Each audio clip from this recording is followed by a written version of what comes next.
اللهم صل على علي بن موسى الرضا المرتضى الإمام التقي النبي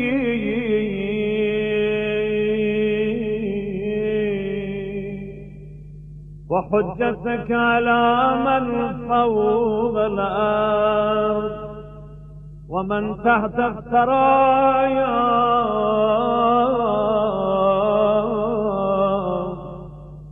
الصديق الشهيد صلاة كثيرة تامة ذاكية متواصلة متواترة مترادفة كأفضل ما صليت على أحد من أوليائه. اعوذ باللہ من الشیطان اللعین الرجیم. بسم اللہ الرحمن الرحیم. اللہم صل علی علی ابن موسى الرضا المرتضى الامام التقی النقی وحجتک علی من فوق الارض من تحت الثرى الصدیق الشہید صلاة کثیرة تامة زاکیة متواصلة متواترة مترادفة کافضل ما صلیت علی احد من اولیائک. حمد و ثنا سپاس و ستائش اس خدائے وحدہ لا شریک کی کہ جس نے انسان کو عقل و خرد جیسی طاقت و توانائی سے نوازا اور اس میں افہام و تفہیم کی صلاحیت ودیت کر کے اسے تمام مخلوقات پر برتری عطا کی. درود و سلام ہو کاروان بشریت کے سربراہ پرچم داران فضیلت و عدالت پر. بالخصوص درود و سلام ہو شہزادی کونین مادر حسنین بنیان گزار کاخ شرافت و حریت آئینہ اصل حقیقت جناب زہرا سلام اللہ علیہ کی ذات پر. درود و سلام ہو میرے مہربان امام میرے رؤوف امام علی ابن موسیٰ الرضا علیہ السلام کی ذات پر. درود و سلام ہو تمام شہدائے اسلام بالخصوص شہدائے کربلا کہ جنہوں نے اپنا پاکیزہ لہو دے کر بنیاد اسلام کو مزید پختہ و مضبوط بنایا. ہم بارگاہ امام رضا علیہ السلام سے ہفتہ وار پروگرام بزم شمس الشموس لے کر آپ تمام ناظرین کی خدمت میں حاضر ہوئے ہیں. رحمتوں کا مہینہ ہے اور یہ عشرہ بھی رحمتوں کا عشرہ ہے. رمضان المبارک کی شبیں ہیں اور چونکہ دن زیارت امام رضا علیہ السلام سے مخصوص ہے اور ہمارے پروگرام کا یہی روٹین رہا ہے کہ پروگرام کے شروع میں ہم آپ تمام ناظرین کی نیابت میں آپ کے اہل و عیال کی نیابت میں وہ تمام لوگ جو کمنٹ کے ذریعے التماس دعا کا کہتے ہیں ان سب کی نیابت میں وہ مریضائیں جو ہمیں التماس دعا کا کہتی ہیں ہماری بہنیں مائیں جو التماس دعا کا کہتے ہیں ان سب کی شفا یابی کے لیے بارگاہ امام رضا علیہ السلام سے زیارت کی تلاوت کی جاتی ہے. ہمارے ساتھ آج پروگرام کا حصہ ہیں آپ تمام ناظرین کی نیابت میں زیارت کی تلاوت کرنے کے لیے کارگل کی سرزمین سے کسی تعارف کے محتاج نہیں ایک بہترین قاری قرآن ہے جناب محسن قراتی صاحب. میں قبلہ سے گزارش کروں گا کہ ہمارے تمام ناظرین کی نیابت میں جن لوگوں نے التماس دعا کا کہا ہے ان سب کی نیابت میں مولا کی بارگاہ سے زیارت کی تلاوت فرمائیں. اعوذ باللہ من الشیطان اللعین الرجیم. بسم اللہ الرحمن الرحیم. السلام علیک یا امین اللہ فی عرضی وحجتہ علی عبادی. السلام علیک یا علی ابن موسیٰ الرضا المرتضی. اشہد انک جاہدت فی اللہ حق جہادی وعملت بکتابہ واتبعت سنن نبیہ صلی اللہ علیہ وآلہ حتی دعاک اللہ الی جواری فقبضك إليه باختياره وألزم أعداءك الحجة مع ما لك من الحجج البالغة على جميع خلقه. اللهم فاجعل نفسي مطمئنة بقدرك راضية بقضائك مولعة بذكرك ودعائك محبة لصفوة أوليائك محبوبة في أرضك وسمائك صابرة على نزول بلائك شاكرة لفضازل نعمائك ذاكرة لسوابغ آلائك مشتاقة إلى فرحة لقائك متزودة للتقوى ليوم جزائك مستنة بسنن أوليائك مفارقة لأخلاق أعدائك مشغولة عن الدنيا بحمدك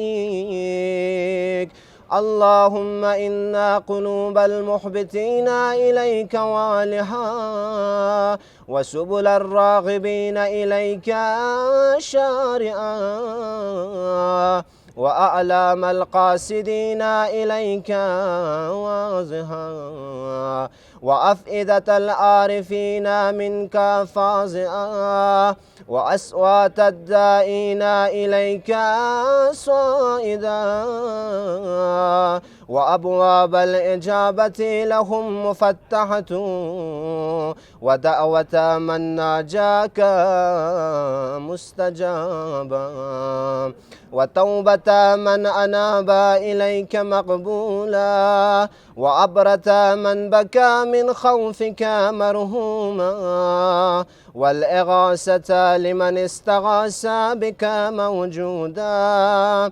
والإعانة لمن استعان بك مبذولا وإداتك لعبادك منجزا وزلل من استقالك مقالا وأعمال الآملين لديك محفوظا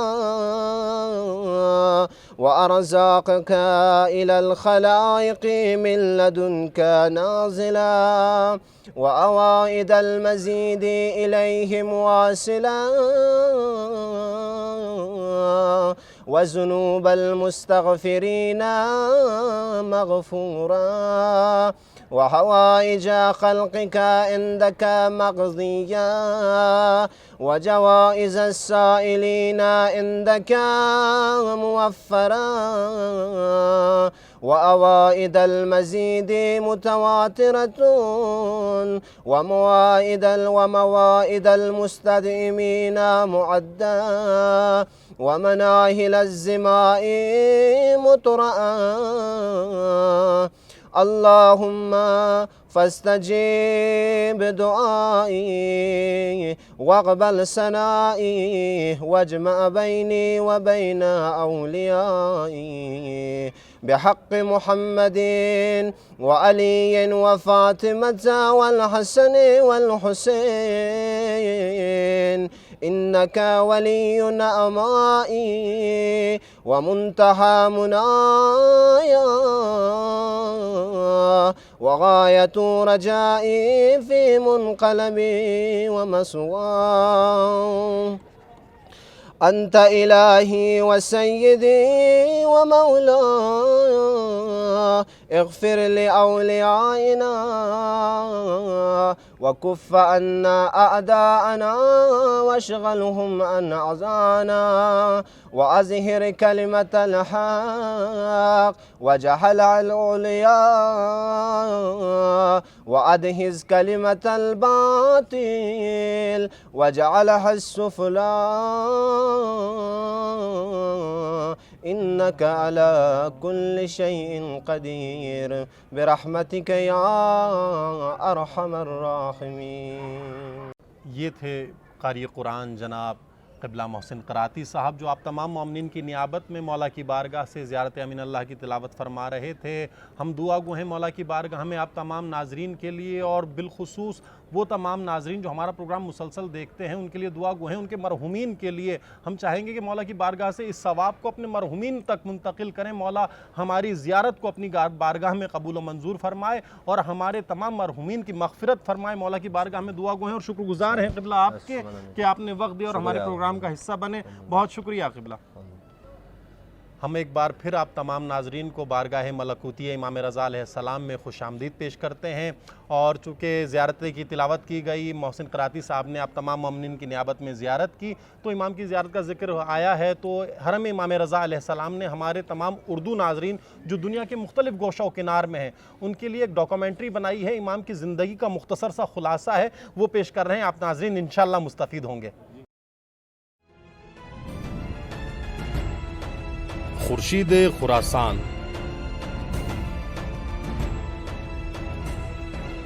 کچھ دنوں سے امام موسیٰ بن جعفر علیہ السلام پیغمبر صلی اللہ علیہ وآلہ وسلم کی نسل سے 7ویں نور الہی کی ولادت کے لیے بے قرار تھے، یہاں تک کہ 11 ذیقعد 148 ہجری کو ایک نور نے مدینے کو منور کر دیا اور نجمہ خاتون نے ایک خوبصورت بیٹے کو جنم دیا۔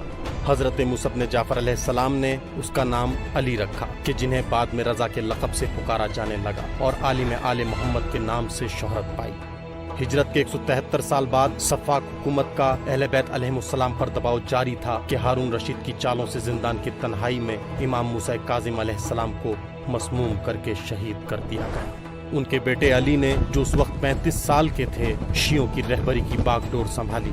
گزشتہ کئی سالوں سے ائمہ معصومین علیہم السلام نے مہدی موعود کے ظہور اور جہان کے لیے منجی عدالت آخر الزمان عجل اللہ تعالی فرجہ الشریف کی بشارت دی تھی۔ امام کاظم علیہ السلام کی شہادت کے بعد بعض افراد امام کاظم علیہ السلام کو ہی مہدی تصور کرنے لگے اور اعلان کر دیا کہ آپ نے شہادت نہیں پائی اور ابھی تک آپ ان کے امام ہیں۔ اس جھوٹے دعوے کی اصلی وجہ شاید یہ ہو کہ لوگ ان وجوہات شرعیہ کو جو امام موسیٰ کاظم علیہ السلام کے توسط سے امام رضا علیہ السلام کے لیے تھیں اور ان لوگوں کے پاس امانت کے طور پر موجود تھیں واپس نہیں لوٹانا چاہتے تھے۔ اس گروہ کو واقفیہ کہتے ہیں، یعنی وہ جنہوں نے امام موسیٰ کاظم علیہ السلام کو اپنا آخری امام سمجھا۔ سال 198 ہجری میں امین اپنے بھائی مامون سے اقتدار کی جنگ میں کامیاب ہوا اور مسند حکومت پر جا بیٹھا، لیکن یہ ایک قسم کا نیا بحران تھا کیونکہ بغداد جو کہ عباسی حکومت کا مرکز تھا، عباسیوں کے درمیان جو امین کی حکومت کے حامی تھے، مامون کا مقام بہت گر چکا تھا، اور دوسری طرف علویوں کا خوف بھی مامون کی حکومت کے لیے سنگین خطرہ بن چکا تھا، اور یہ بھی ممکن تھا کہ ایرانی بھی اہل بیت علیہم السلام سے بہت زیادہ محبت کی وجہ سے علویوں کی مدد کے لیے اٹھ کھڑے ہوں۔ مامون نے شیعوں کی جانب سے قیام کا مقابلہ کرنے کے بجائے کوشش کی کہ کسی اور تدبیر سے کام لے۔ یہی وجہ تھی کہ اس نے 8ویں امام کو مدینہ سے خراسان بلوانے کا منصوبہ بنایا اور انہیں ولی عہدی قبول کرنے پر مجبور کیا۔ مامون کا امام علیہ السلام کو مرگ کی طرف جلاوطن کرنے کا سب سے اہم ہدف تیز انقلابی شیعوں کی جانب سے ممکنہ قیام کو آرام اور بے خطر سیاسی فعالیت میں ڈھالنا تھا۔ مامون چاہتا تھا کہ اپنے اس کام کے ذریعے امام علیہ السلام کو کہ جو ہمیشہ حکومت کے مقابلے میں ایک مرکز تھے اپنے کنٹرول میں رکھے اور امام علیہ السلام کو ایک حکومتی فرد میں تبدیل کر دے، اور دوسری طرف اپنی فاسق خلافت کے لیے ایک مانوی صورت اور حیثیت ایجاد کرے۔ سال 200 ہجری میں امام علیہ السلام نے مدینے میں اپنے اہل بیت سے وداع کیا اور حکومتی سپاہیوں کے ہمراہ مرگ پہنچے۔ امام علیہ السلام کے مرگ داخل ہونے کے بعد مامون نے ان کے نام ایک پیغام بھیجا اور اس پیغام میں مدعی ہوا کہ میں خلافت سے کنارہ گیری کرنا چاہتا ہوں اور اس خلافت کو آپ پر چھوڑتا ہوں۔ امام علیہ السلام نے اسے قبول نہیں کیا۔ مامون نے پھر ایک پیغام بھیجا، چونکہ خلافت کی پیشکش قبول نہیں کی، اب زبردستی آپ کو میرا ولی عہد بننا ہوگا۔ آپ علیہ السلام نے پھر بھی اس پیشکش کو قبول کرنے سے انکار کر دیا، لیکن اس بار مامون نے امام کو قتل کرنے کی دھمکی دی اور بالآخر امام ولی عہدی قبول کرنے پر مجبور ہو گئے۔ ان تمام کوششوں کے ساتھ امام رضا علیہ السلام نے فقط اس شرط کے ساتھ ولی عہدی کو قبول کیا کہ حکومتی کاموں میں کسی کو معزول کرنے یا عہدہ دینے میں دخالت نہیں کروں گا، جبکہ مامون اس خیال کے ساتھ کہ آہستہ آہستہ امام کو حکومتی فعالیت کی طرف لے آئے گا، حضرت کی شرط کو قبول کر لیتا ہے۔ آپ کے 3 سال خراسان میں گزر چکے ہیں، امام 55 سال کے ہیں۔ اس وقت لوگوں کے درمیان آپ کی مقبولیت دن بدن بڑھتی جا رہی ہے۔ مامون عملی طور پر امام کو مرو لے آنے سے اپنے مطلوبہ نتائج حاصل نہ کر سکا، بہت زیادہ پریشان اور مضطرب تھا، یہاں تک کہ سال 203 ہجری کے ماہ سفر کا آخری دن تھا کہ اپنے برے ارادے سے امام علیہ السلام کو زہر دے کر شہید کر دیا۔ یہ ایسے تھا کہ جیسے اہل بیت علیہ السلام سے ایک اور سورج آسمان کی طرف پلٹ گیا۔ امام رضا علیہ السلام کا پیکر مطہر سناباد طوس میں دفن کیا گیا۔ بعد میں یہ علاقہ مشہد کے نام سے مشہور ہوا۔ رسول اکرم صلی اللہ علیہ وآلہ وسلم نے فرمایا ان قریب میرا جگر گوشہ خراسان میں دفن ہوگا۔ جو بھی مشکلات میں گرفتار یا گناہگار ان کی زیارت کرے گا، خداوند ان کی مشکلات کو دور کر دے گا اور اس کے گناہوں کو بخش دے گا۔ امید ہے آپ تمام ناظرین نے اس ویڈیو کلپ سے استفادہ کیا ہوگا، اور آج ہمارے ساتھ چونکہ رمضان کا مہینہ چل رہا ہے اور اسی عنوان سے گفتگو کرنے کے لیے تشریف فرما ہے، پروگرام کا حصہ ہیں، کسی تعارف کے محتاج نہیں، حجت الاسلام والمسلمین قبلہ غلام رضا رضوی صاحب۔ قبلہ ہم آپ کو آج کے پروگرام میں خوش آمدید کہتے ہیں، مشکور۔ اور ہم چاہیں گے کہ زیادہ سے زیادہ جو ہے قبلہ آپ سے استفادہ کیا جائے اور ہمارے ناظرین مستفید ہوں۔ چونکہ یہ راتیں رمضان کی راتیں ہیں، رحمتوں کی راتیں ہیں، رمضان کا مہینہ ہے، تو ہم قبلہ سے زیادہ استفادہ کریں گے۔ قبلہ میں چاہوں گا کہ آپ ہمارے ناظرین کے لیے بیان کریں روزے کی کوئی ایسی فضیلت کہ جس میں باقی عبادتیں شامل نہ ہوں، فقط وہ مرتبہ روزے کو حاصل ہو، اگر بیان کرتے چلیں۔ اعوذ باللہ من الشیطان الرجیم، بسم اللہ الرحمن الرحیم، الحمد للہ رب العالمین، الصلاۃ والسلام علی سید اشرف الانبیاء والمرسلین وآلہ الطیبین الطاہرین، اما بعد۔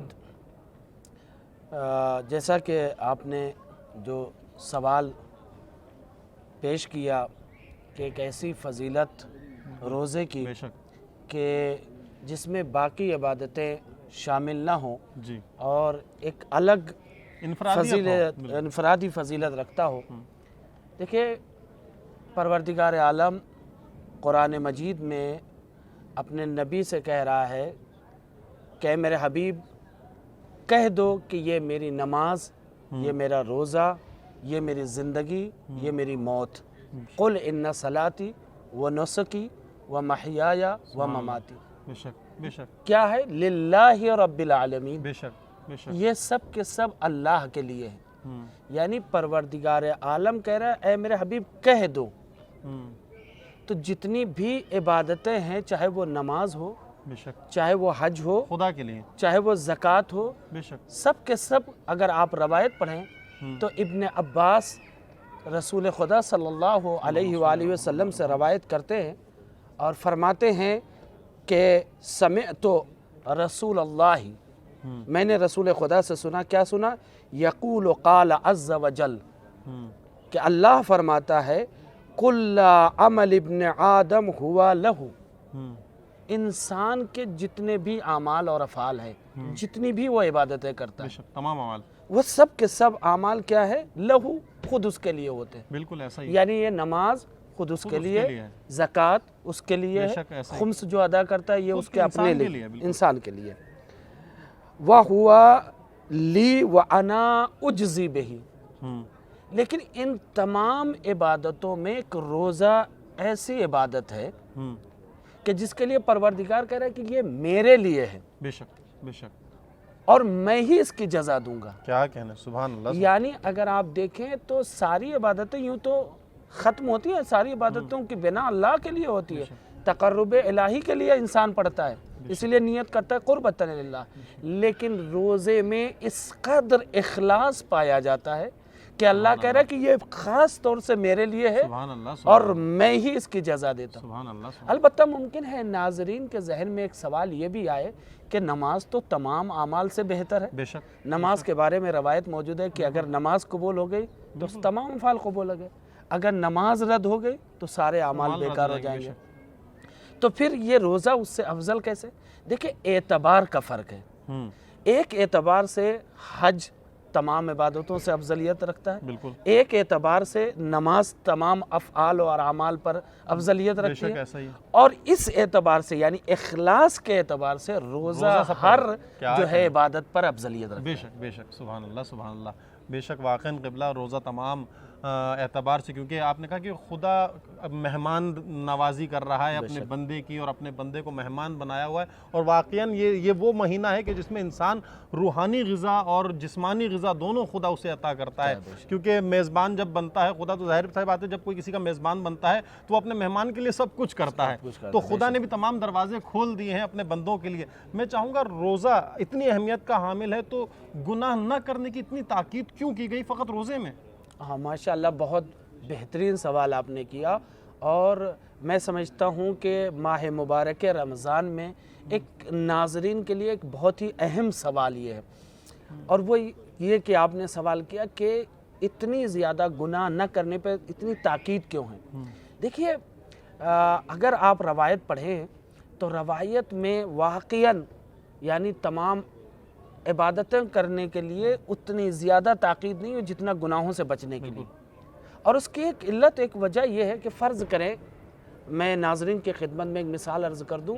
فرض کریں آپ کے پاس ایک پولیتھین ہو، ایک پلاسٹک ہو، جس میں آپ تمام نیکیوں کو جمع کریں. بالکل. آپ نے کسی غریب کی مدد کیا، جمع کر لیا. آپ نے کسی آپ بیوہ کے لیے سہارا بنے، آپ نے اس میں جمع کر لیا. نماز پڑھی، جمع کر لیا. آپ نے حج جتنی بھی عبادتیں ہیں آپ کرتے جائیں اور اس میں جمع کرتے ہیں.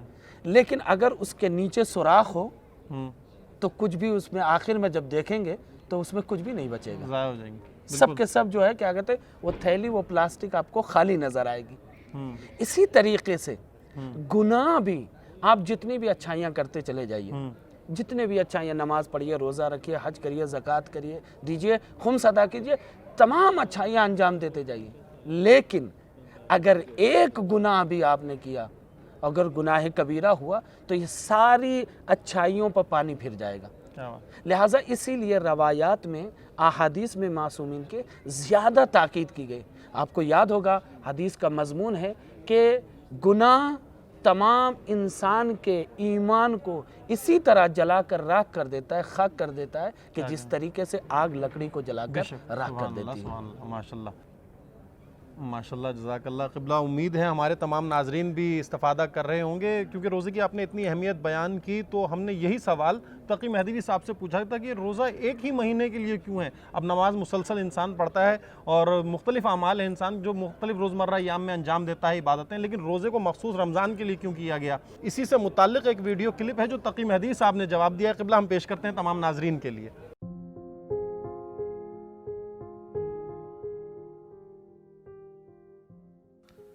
اعوذ باللہ من الشیطان الرجیم، بسم اللہ الرحمن الرحیم. ماہ مبارک رمضان کے ایام ہیں اور انسان کے لیے سخت ہوتا ہے کہ ماہ مبارک رمضان میں بھوکا رہے، پیاسا رہے اور روزے کی تکلیف کو برداشت کرے. لیکن ایک جملہ جو قرآن کریم میں تمام روزے داروں کے لیے آیا، اور اس جملے کو کتنے خوبصورت انداز میں اس کی تشریح کی ہے چھٹے سرکار حضرت امام جعفر صادق علیہ السلام نے. ارشاد فرماتے ہیں کہ جو قرآن کریم میں روزے کو واجب کیا گیا ہے وہ اس انداز سے پروردگار نے واجب کیا ہے. یا ایھا الذین آمنو، اے وہ لوگ کہ جو ایمان لے کر آئے ہیں، جو صاحبان ایمان ہیں، ہم نے تم پر روزوں کو فرض کیا ہے. کہا یہ جو خطاب پروردگار نے ہم سے اور آپ سے کیا ہے، اتنا خوبصورت خطاب ہے کہ پروردگار ہمیں اور آپ کو مؤمن کہہ رہا ہے، ہمیں اور آپ کو صاحب ایمان کہہ رہا ہے. فرماتے ہیں کہ لذت ما فی النداء ازالت تعب العبادت والعنا. فرمایا جو اس خطاب کے اندر لذت ہے وہ اتنی مزیدار اور اتنی شیرین ہے کہ جس کے بعد اس کی روزے کی سختی انسان کو محسوس نہیں ہوتی. اور پھر روزے جب انسان کو فرض کیے گئے ہیں، امام رضا علیہ السلام سے کسی نے سوال کیا کہ اے مولا یہ بتائیے کہ روزے ایک مہینے کے لیے کیوں واجب کیے گئے، کیوں 2 مہینے کے لیے واجب نہیں کیے گئے، یا کیوں 15 دن کے لیے اور آدھے مہینے کے لیے واجب نہیں کیے گئے؟ تو امام رضا علیہ السلام نے کیا خوبصورت اس کی وجہ بیان فرمائی کہ پروردگار نے سارے انسانوں کے اندر ان کے تحمل کو، ان کی برداشت کو دیکھا، تو کمزوروں کو بھی دیکھا، صحت مند افراد کو بھی دیکھا، طاقتوروں کو بھی دیکھا. تو سب کے اندر ایک چیز محسوس کی کہ اگر ان کے لیے 1 مہینے کے روزے ہوں تو کسی کو ناخوشگوار محسوس نہیں ہوگا، ناگوار محسوس نہیں ہوگا اور آسانی سے یہ روزے رکھ سکیں گے. لہٰذا پروردگار نے شریعت کی اکثر عبادتوں کو اور شریعت کو جو واجب کیا ہے وہ متوسط لوگوں کو دیکھتے ہوئے اور غالب اور اکثریت کو دیکھتے ہوئے واجب کیا ہے. نماز پڑھنا انسان کے لیے آسان ہے، چاہے وہ طاقتور ہو چاہے وہ کمزور ہو. اسی طریقے سے روزے کی عبادت ہے، اسی طریقے سے حج کی عبادت ہے اور دوسری عبادتیں ہیں. تو پروردگار نے جو روزے کی عبادت کو واجب کیا ہے اور 30 دن کے روزے رکھے ہیں، یہ کمزور انسان بھی آسانی سے رکھ سکتا ہے اور صحت مند انسان تو آسانی سے رکھ ہی سکتا ہے. ایک خوبصورت واقعہ ہے جو آپ لطیفہ بھی سمجھ سکتے ہیں کہ ناصر الدین شاہ نے ایک خط لکھا، جو بادشاہ تھا ایران کا، اپنے زمانے کے ایک مجتہد کو خط لکھا اور چاہتا تھا کہ اپنی مرضی کا ایک فتویٰ ہمارے کسی مجتہد سے حاصل کرے. مرزا شیرازی اس زمانے میں مجتہد تقلید تھے اور خط میں لکھا کہ اے مرزا شیرازی، دیکھو اگر میں روزہ رکھوں گا تو میرا ذہنی توازن ظاہر سی بات ہے کمزور ہو جائے گا، اور کوئی اگر میرے سامنے کوئی ملزم بنا کر آیا تو ملزم کو ہو سکتا ہے کہ وہ بے خطا ہو اور بے جرم ہو، لیکن میں اسے سزا دے دوں اور وہ بیچارہ بے قصور مارا جائے۔ لہٰذا اگر میں کھاؤں گا، پیوں گا، صحت مند رہوں گا تو میرا ذہن اچھا کام کرے گا اور میں صحیح طریقے سے حکم اور فیصلہ کر سکوں گا۔ مرزا شیرازی کے پاس جب یہ خط پہنچا تو کیا خوبصورت جواب مرزا شیرازی نے کہا کہ دیکھو، حکم روزہ وہ ہے جو پروردگار کی طرف سے واجب ہوا ہے، تو حکم تو پروردگار کی طرف سے آیا ہے، لہٰذا وہ تبدیل نہیں ہو سکتا۔ ہاں، حاکم چونکہ پروردگار کی طرف سے نہیں آیا ہے، لہٰذا وہ تبدیل ہو سکتا ہے۔ تو اگر تم میں یہ صلاحیت نہیں ہے کہ روزہ رکھنے کے بعد تمہارا ذہنی توازن صحیح طریقے سے رہے تو تم تبدیل ہو سکتے ہو، لیکن حکم روزہ تبدیل نہیں ہو سکتا۔ پروردگار سے ہم دعا کرتے ہیں کہ انشاءاللہ ماہ مبارک رمضان کے روزوں کو صحیح طریقے سے انجام دینے کی ہم سب کو توفیق نصیب فرمائے۔ الہی آمین۔